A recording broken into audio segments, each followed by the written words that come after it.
Yo, what's up, everybody? Welcome to another episode of the Prop Wiz. I'm your host, the Wiz. Today, I'm bringing you another box opening. This is the Batcycle from the movie The Flash. This is the one that the Ben Affleck Batman is riding in the movie. It's crazy because I didn't get the figure, but I got the Batcycle. I saw this bad boy sitting in Target. It actually looked pretty cool in person, so I went ahead and grabbed it. The reason I didn't get the Batman figure himself is because he just ain't the right color. They got him all in black, where we actually seen in the trailer that he is a version of the blue and gray Batman. I'm hoping McFarlane re-releases that figure. If not, I might go ahead and cop it and see if I can alter it myself. I don't even know where to begin to turn that black cloth cape into a blue one. So I didn't even bother getting the figure, but we'll see. Like I said, we'll see. But in the meantime, we do got this bad boy right here. As always, McFarlane is very, very consistent with his brand. So the box pretty much looks like all the figures that he got in this series, not just from the Flash, but the whole DC Universe series that he's doing. Mostly black box, blue DC logo. And here, of course, we got the logo from the Flash movie. The back of the box just has a very, very cartoonish version, Batman on the Batcycle on the back. So simple, y'all. Super simple box, man. So we might as well just hop in and see what we got. Okay, y'all.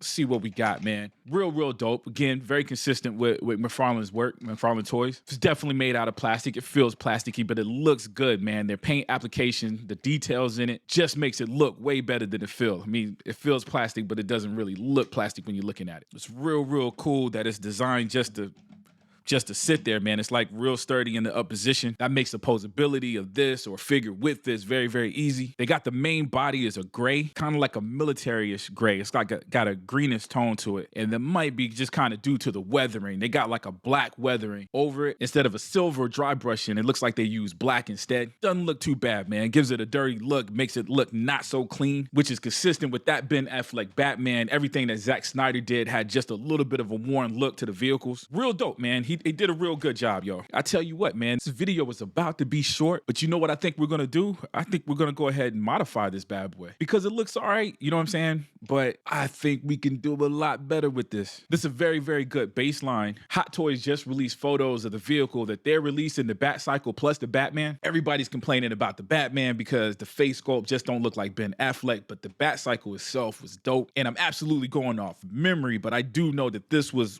a gunmetal gray. The back was a gunmetal gray. The engine has some golds or silvers in it. Like I said, I'm just going off memory, man. We're gonna actually look at some pictures, but if we could actually take this thing all the way apart, we can actually paint some of this engine stuff a different color, hit this with the gunmetal gray, and actually do silver dry brushing, which is what I did see on that vehicle. The only thing on here that I see that might be difficult hitting is the actual wheels. Hitting these wheels without getting the tire. I'm just gonna have to be careful masking it, because usually with these kind of rubbery or softer plastic, I feel like it's rubber wheels, it's hard to take off and put back on. So don't know if we're gonna be able to do that. Definitely gonna try. Funny, because I'm gonna have a similar issue with the Batmobile tires as well.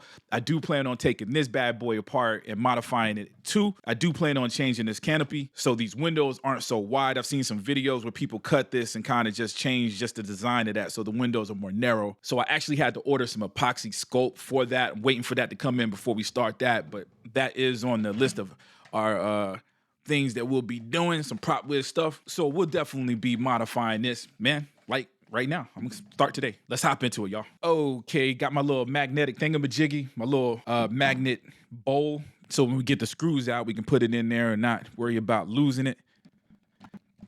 All right, one of the things about this is making sure that all the screws are the same size. If the screws are different lengths, then I'm gonna have to, of course, keep track of where I took them out of, make sure they go back in the right place. So far, they're the same size.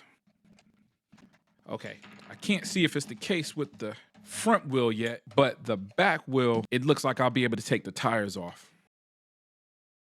Okay, so I did take the guns off so I can go ahead and weather this. I was hoping to find a way to get the wheels off. It doesn't look like that's gonna happen. So I'm just gonna have to mask the wheels off, which I got plenty of room to put some tape in between there and kind of mask it off. So definitely would be a lot easier removing the wheel, but it's not the end of the world. We'll still be able to do what we need to do. And we got a lot of the cool pieces off. In fact, this engine part, this is the main part that really made me feel like I needed to take it apart. Again, just looking at some of the photos, this bad boy was kind of painted real different, had some gold, some silver on it. Just had a more engine-like look to it versus this just gray plastically look. So this is really what's going helped me out being able to access that and kind of paint that and weather that the way I want. The outside frame would have been easy. In fact, I could have left this thing all put together and painted and weathered that part. So not the worst deal. So let me take this other side off to these other guns. All right, this gun fell right off. Okay, I think that's all we're gonna do here in the studio. We're gonna take this out to the garage, man. Tape up a little bit and throw some primer on a little bit and see if we can get the painting. Let's go. All right.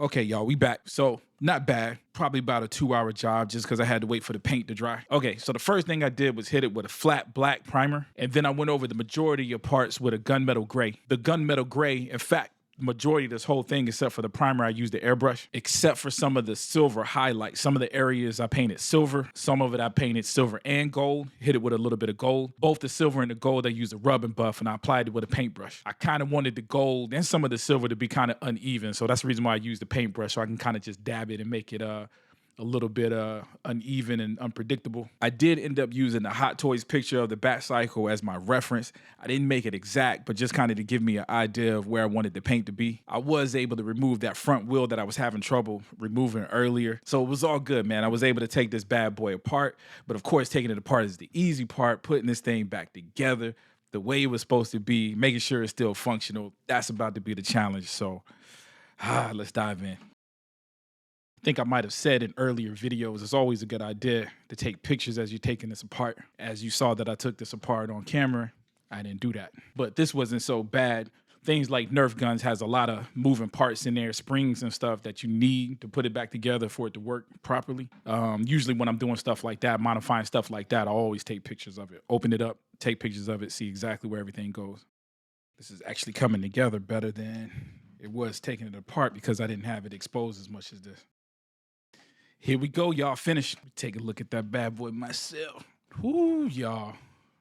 This is perfect. Very much an improvement. Look, this was a job we were able to take care of in one day. In fact, really only took, like I said, about an hour or two. With absolutely no pre-planning at all. I actually made the decision to do the modifications on camera with you guys watching. Then a couple hours later, we got a little bit more accurate Batcycle. Now that I got everything on the inside painted, the things that I actually had to take this thing apart to reach, now that we got that out the way, I can probably still go back and kind of detail some more, maybe tone down some of the weathering. I was thinking about putting some more dirt, some grime on the wheels. Here, I painted it white. I need to sharpen that paint just a little bit more, and I'm thinking about just putting maybe a clear epoxy or something, just something I can just dab in there to make it look like a light cover. Again, not absolutely necessary, man. I absolutely love the way it looks now.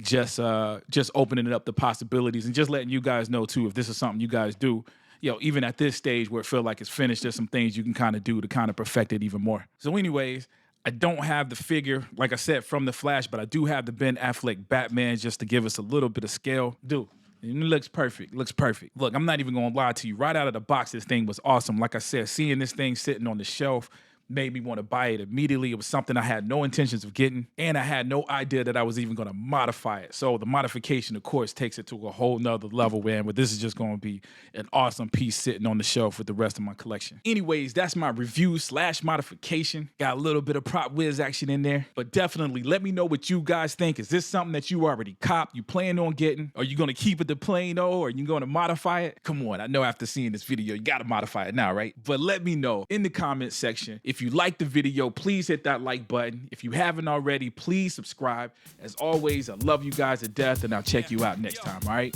Peace. Yeah. Shout out to all my fans, man. Not only those who stood for me, but distant fam, man. Especially those nights we used to rock with the band. Stand up, I salute you and gave us a chance to advance. Damn, without y'all, there's no grandstanding, no expanding, no distant fam on this planet.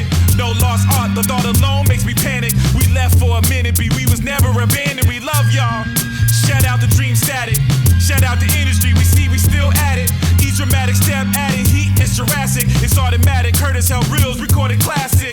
And yes, it's classic in the making, no debating it. With streams, it's guaranteed you'll be rotating it, taking it to the next level high. Big up the 7 sign. First time I heard interlock rhyme was crazy.